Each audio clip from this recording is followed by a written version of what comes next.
ఒక 63 ఎకరాల భూమిని భూదాన్ బోర్డుకి ఆ రోజు వారు దానం చేయడం జరిగింది. అసలు మహాత్మా గాంధీ గారి స్ఫూర్తితో ఆచార్య వినోబా భావే గారు భూదాన్ బోర్డును పెట్టిన ఉద్దేశమే ఈ రాష్ట్రం, ఈ దేశంలోని పేదలకి మరి నివాసం ఉండడానికి స్థలాలు ఉండాలని, అట్లాగే వ్యవసాయ యోగ్యత కలిగిన రైతులకి వారు వ్యవసాయం చేసుకునేడానికి సాగుకి యోగ్యమైన భూమి ఉండాలనే భూదాన్ బోర్డు పెట్టడం జరిగింది. భూదాన్ బోర్డులో భారతదేశ వ్యాప్తంగా మరి లక్షల ఎకరాల భూమిని ఆనాడు కొంతమంది పెద్దలు దానం చేయడం జరిగింది. ఉమ్మడి ఆంధ్రప్రదేశ్లో మేము ఇక్కడికి వచ్చే ముందు భూదాన్ బోర్డు చైర్మన్ గారితో కూడా మాట్లాడొచ్చాము. 1,00,000 ఎకరాలు, 1,00,000 ఎకరాల భూమిని భూదాన్ బోర్డుకి మరి మన ఉమ్మడి రాష్ట్రంలో ఈరోజు ఆంధ్ర తెలంగాణగా ఉన్న ప్రాంతంలో 1,00,000 ఎకరాలు భూదాన్ బోర్డు ఆధీనంలో ఉన్నాయి. మరి ఈరోజు వెలుగుమట్లలో, ఖమ్మం అంటుకొని ఉన్న వెలుగుమట్లలో వాస్తవాలు ఏంటి అంటే మీరు కనుక గమనిస్తే మరి 63 ఎకరాల భూమి, ఇందులో చాలా విచిత్రమైన విషయాలు కొన్ని మేము గమనించాం. ఒకటి, 1950వ దశకంలో మరి ఈ భూమిని భూదాన్ బోర్డుకి 2 పెద్ద మనుషులు దానం చేస్తే 89 వరకు, అంటే దాదాపు 44-45 ఏళ్ల వరకు ఎలాంటి వివాదం కూడా ఈ భూమిలో లేదు. మరి 89లో ఆనాడు కాంగ్రెస్ ప్రభుత్వం ఉన్నప్పుడు ఏం జరిగిందో తెలియదు, కానీ ఒక 30 ఎకరాలు కొంతమంది ప్రైవేటు వ్యక్తులు నకిలీ పత్రాలు సృష్టించి మరి 30 ఎకరాలు తాము స్వాధీనం చేసుకునే ప్రయత్నం చేశారు. ఎందుకంటే మరి భూమి విలువ పెరిగింది, ఖమ్మం పట్టణం విస్తృతం అవుతోంది, ఒక 30 ఎకరాలను మరి వారు తీసుకునే ప్రయత్నం చేశారు. ఆ తర్వాత 2014 ఏప్రిల్లో భూదాన్ బోర్డు ద్వారా 1895 మందికి, అంటే దాదాపు 1900 మందికి మరి 100 గజాల చొప్పున పట్టాలు ఆనాడు భూదాన్ బోర్డు ఇవ్వడం జరిగింది. ఇవాళ మేము అక్కడికి వెళ్తే బాధితులు వెలుగుమట్లలో పట్టాలు చూపెడతా ఉన్నారు. విచిత్రం ఏమంటే ఇవాళ ఆ పట్టాలు ఫ్రాడ్ అని చెప్పి, ఫోర్జరీ అని చెప్పి అధికారులు చెప్తా ఉన్నారు. కానీ ఆ 14లో పట్టాలు ఇస్తే ఎన్నో కేసులు పడ్డాయి హైకోర్టులో. మరి కోర్టుల్లో ఒకవేళ మీరు కనుక ఆ రోజు ఈ డాక్యుమెంట్స్ కరెక్ట్ కాదు, ఫోర్జ్ డాక్యుమెంట్స్, ఫ్రాడ్యులెంట్ డాక్యుమెంట్స్ అని చూపెట్టుంటే ఆ రోజు కోర్టే తీర్పు చెప్పేది. కానీ ఇవాళ మీరు చూసినట్టయితే ఆంధ్రప్రదేశ్ భూదాన యజ్ఞ బోర్డు 23/4/2014 తెలంగాణ రాష్ట్రం ఏర్పడేదానికంటే 2 నెలల ముందే పట్టాలు 1895 మందికి ఇవ్వడం జరిగింది. భూదాన్ బోర్డు స్వయంగా ఆ చైర్మన్ గారు చెప్తున్న మాట, ఇవి సక్రమమైన పట్టాలు, హైకోర్టు కూడా వీటిని ధృవీకరించి మరి మధ్యలో కూడా ఇంటరిమ్ ఆర్డర్స్ కూడా ఇవ్వడం జరిగింది. వాళ్ళ వాస్తవాలు ఇట్లా ఉంటే కొంతమంది కన్నుబడింది. ఈ జిల్లాలో ఉన్న 3 మోసగాళ్ళు, 3 మంత్రులు అడ్డమైన మాటలు చెప్పి అధికారంలోకి వచ్చి, ఇక్కడున్న డిప్యూటీ సీఎం గారు చెప్పారు, వాళ్ళు చాలా అందంగా కమల్ హాసన్ గారి కంటే గొప్పగా నటించి చెప్పాడు. ఏం చెప్పాడు?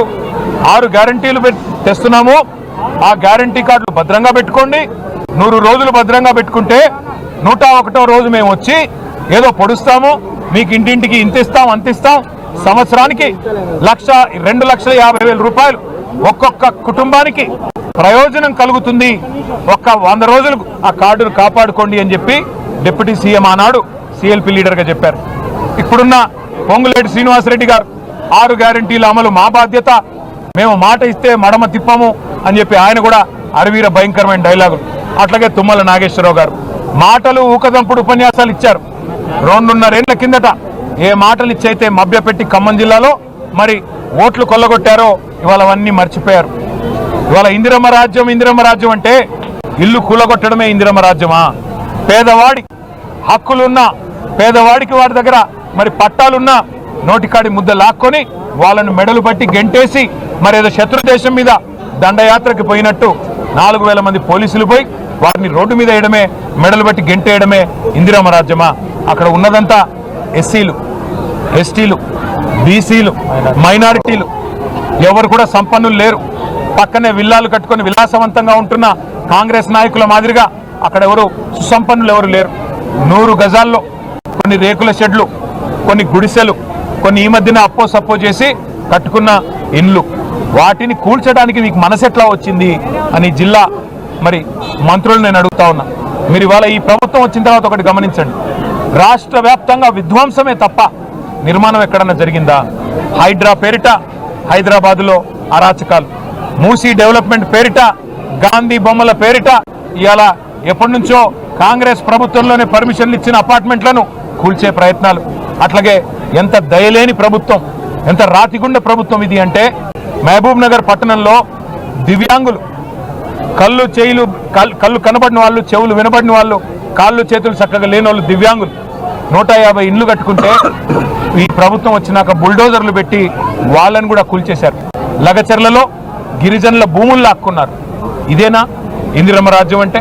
గిరిజనుల భూములు లాక్కోవడం, గిరిజనుల మాన ప్రాణాలకు హాని తలపెట్టడం, వారికి గౌరవం లేకుండా చేయడం, దళితులను ఇబ్బంది పెట్టడం, బలహీన వర్గాలను ఇబ్బంది పెట్టడం, చివరికి దివ్యాంగుల ఇండ్లు కూలగొట్టడం ఇందిరమ్మ రాజ్యం అంటే? మొత్తం విధ్వంసమే తప్ప ఎక్కడన్నా నిర్మాణం జరిగిందా? ఆలోచించండి. నేను ఖమ్మం జిల్లా మంత్రులను కూడా ఒకటే అంటా ఉన్నా, మీరు మీ అధికార తొత్తులు, మీరు ఎన్ని డైలాగులు కొట్టినా వాస్తవాలు వాస్తవాలుగానే ఉంటాయి. ఆ పట్టాలు ఖచ్చితంగా జెన్యూను. మీ పక్కన ఉండే దొంగలు కొంతమంది, 3 రియల్ ఎస్టేటు వ్యాపారులు, వారి ప్రయోజనాల కోసం 3 మంత్రులు పనిచేస్తూ ఉన్నారు.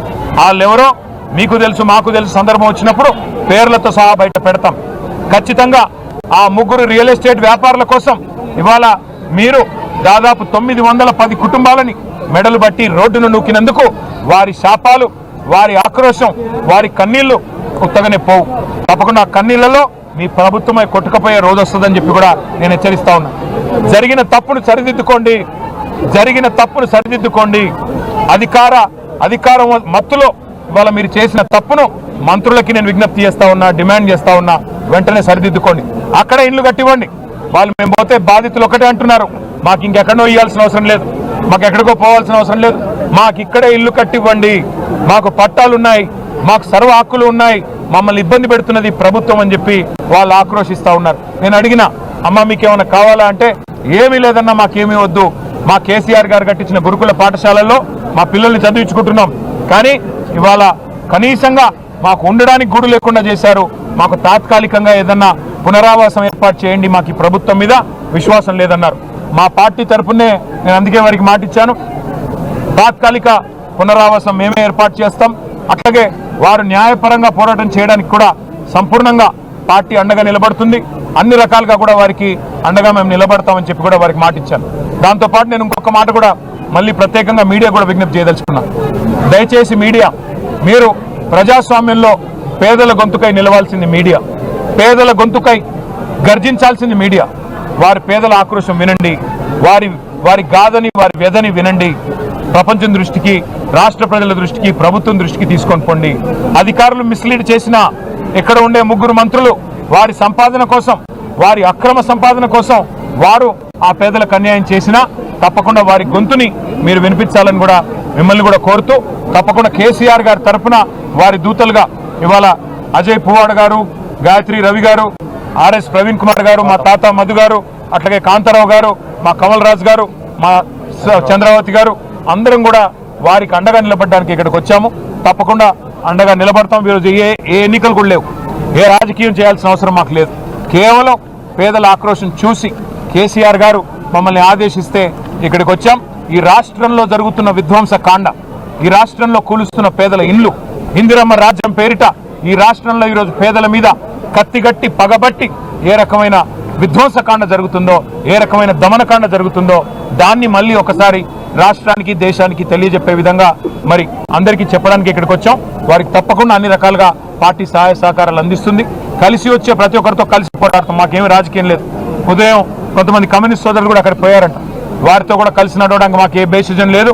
ఎందుకంటే వారికి న్యాయం జరిగితే మాకు చాలు. ఇందులో మాకేం రాజకీయ ప్రయోజనం ఆశించి చేయట్లేదు. కేవలం ఎవరు కలిసి వచ్చినా అవసరమైతే జాయింట్ యాక్షన్ కమిటీ ఏర్పాటు చేసుకుని అయినా సరే తెలంగాణ ఉద్యమంలో కలిసికట్టుగా ఎట్లా పోరాడామో ఆ పేదల కోసం కూడా అట్లా పోరాడడానికి బేసిజాలు లేకుండా మేము సిద్ధంగా ఉన్నామని తెలియజేస్తూ సహకరించిన మీడియాకు కూడా ప్రత్యేకంగా ధన్యవాదాలు. Thank you. జై తెలంగాణ.